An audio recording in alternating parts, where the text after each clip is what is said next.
Now, let's talk about the capacity and performance management practice.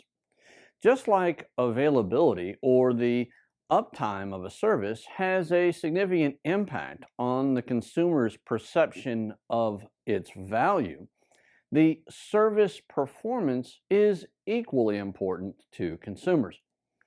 What do we mean by the performance of a service? Service performance can include things like commitments to a customer that various service actions will be carried out according to performance criteria that are agreed to in a service level agreement.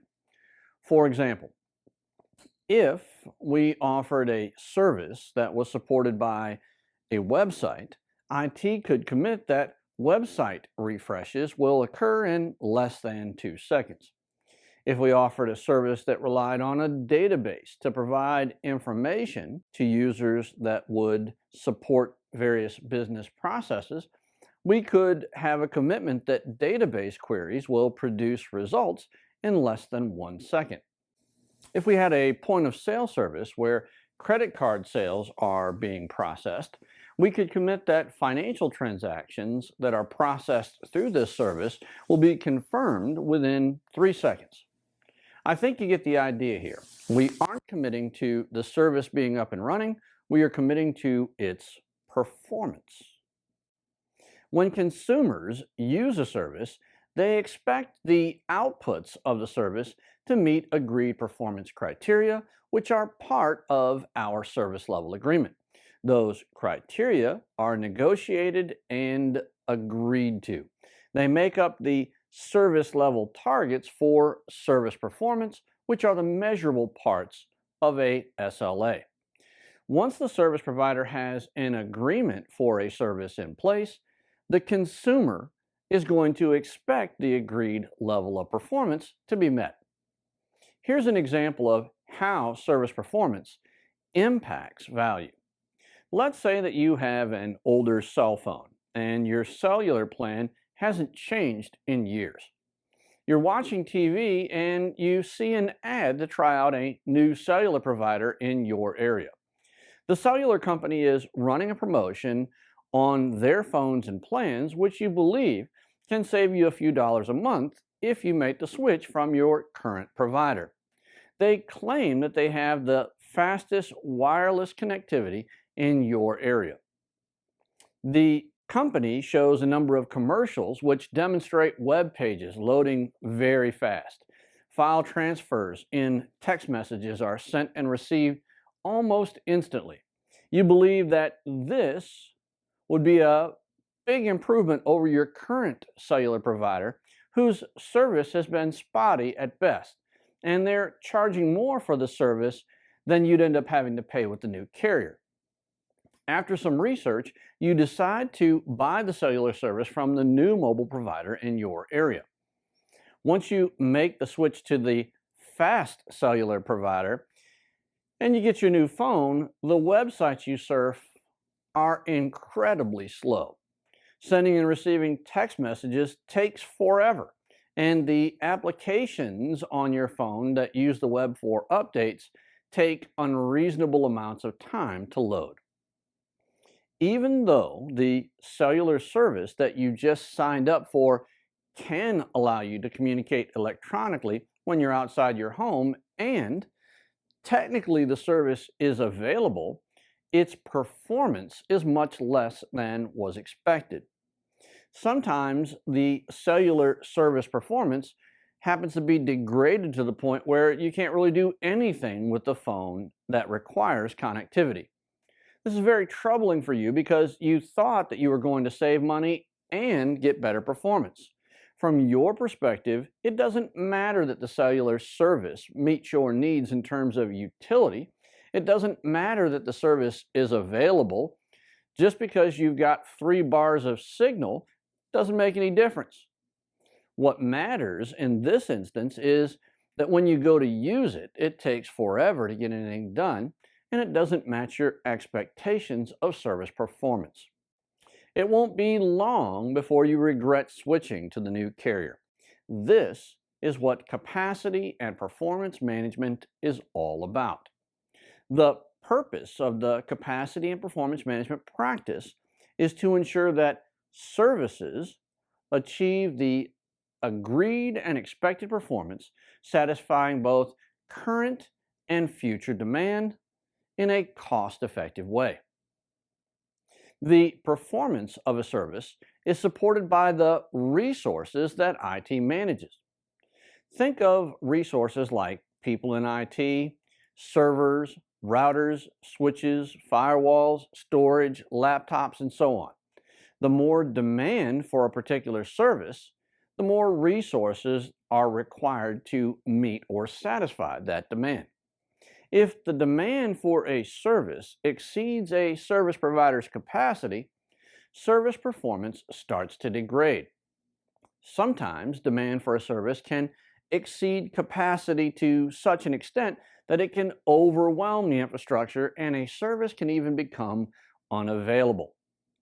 One way to keep performance from being degraded is to have copious amounts of resources available and ready to support any increased demand. The only problem with this is that the more resource an IT organization has, the more money they have to spend to keep and maintain that resource. The more money IT spends, the more money it has to charge for the services that we provide. This drives up the cost of the service that we have to impose on a consumer. If a provider charges too much for a service, the customers may flee, believing that they can get a similar or better performance from another service provider at a lower price. The capacity and performance management practice helps to find the sweet spot between having too little capacity, which will impact service performance, and having too much capacity, which will impact service cost. The capacity and performance management practice helps a service provider maintain this balancing act. Just like our discussion about the availability management practice, most organizations don't have dedicated capacity and performance management staff for exactly the same reasons why they didn't have dedicated availability management staff. The people doing this practice are usually the same people that are involved on project teams that are doing things like availability management, continuity management, or security management practices. The project teams support new or change services during the design and transition activities in the service value chain.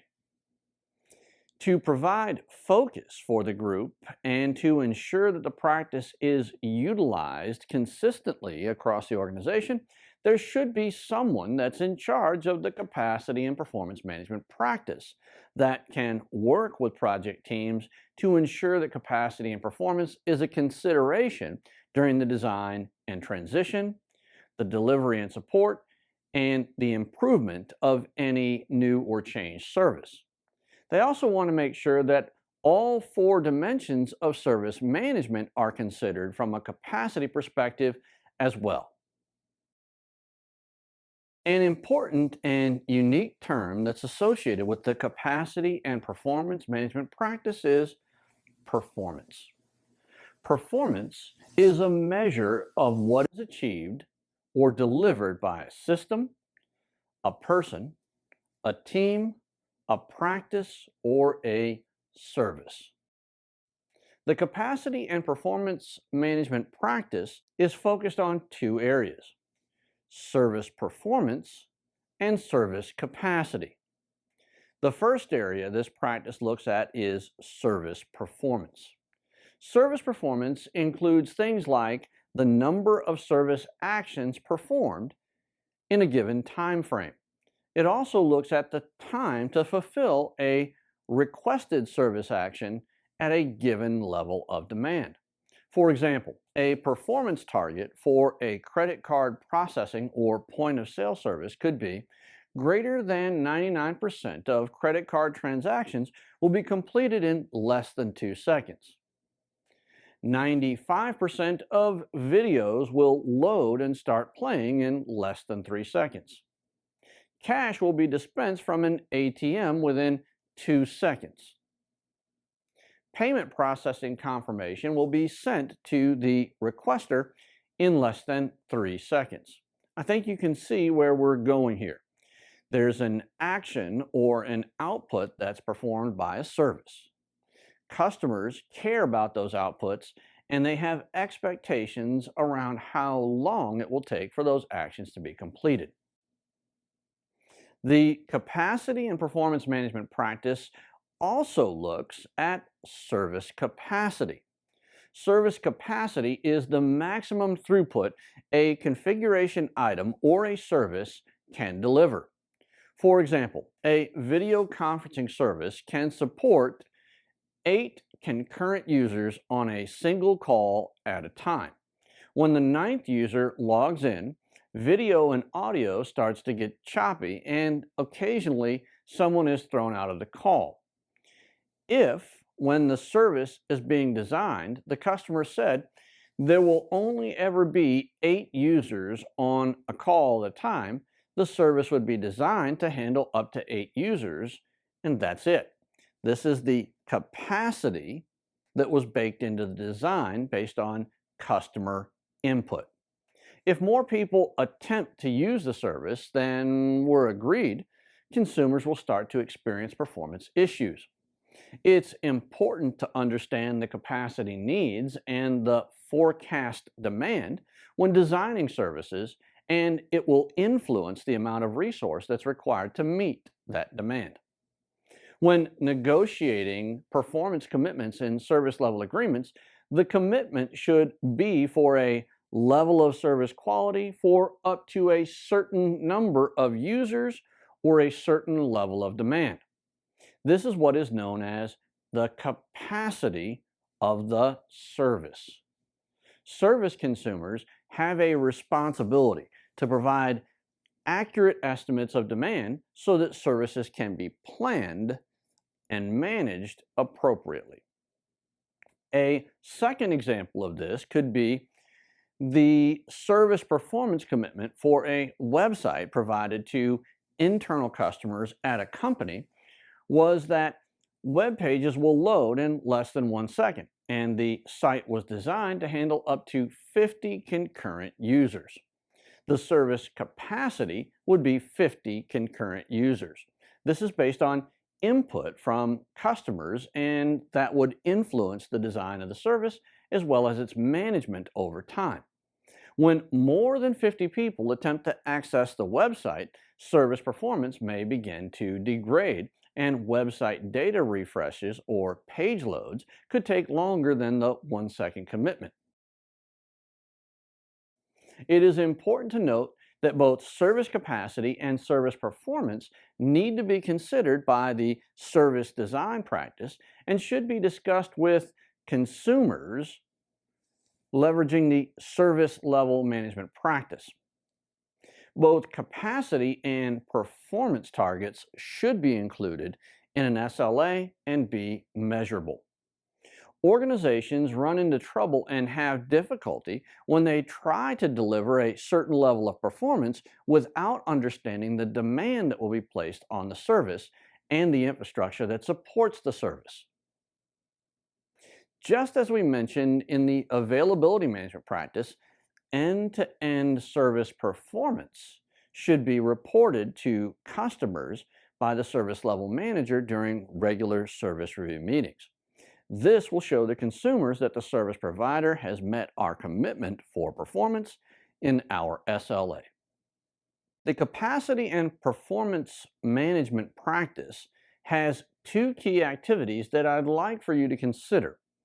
Whether we're talking about an opportunity to invest in a new service or we're looking at making a change to an existing service, this practice will perform service performance and capacity analysis and service performance and capacity planning.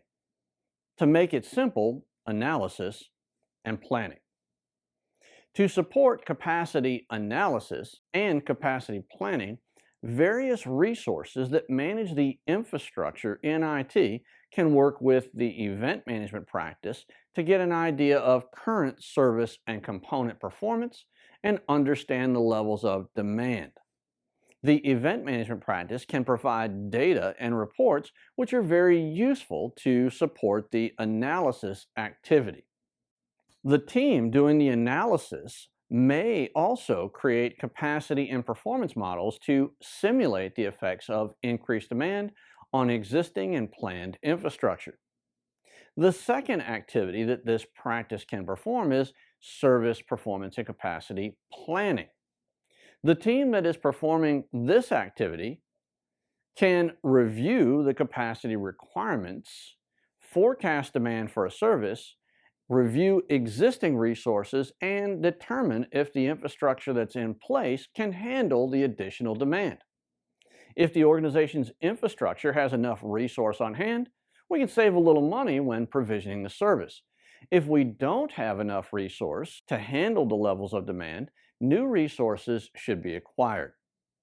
The team doing the capacity planning can also work with various teams in IT to identify improvements to current allocations of resources like people, bandwidth, licenses, storage, processing power, rack space, coding, etc. We need to look at that to meet capacity requirements without increasing service cost.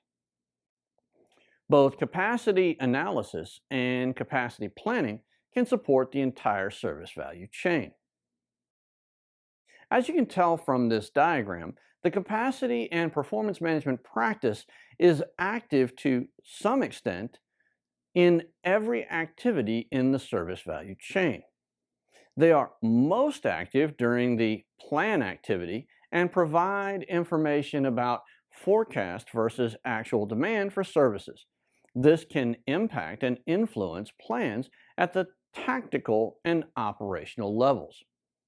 This slide is not required for memorization and it's there for reference only.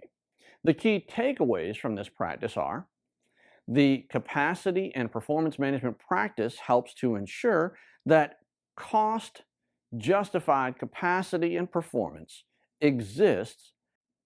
This practice is performed as part of a project and can be involved in the creation of a new or changed service, and it's also done on an ongoing basis. It's best to perform this practice across the organization as opposed to having individual teams come up with their own capacity plans. Finally, the focus of this practice must be on both service and component capacity for it to be effective.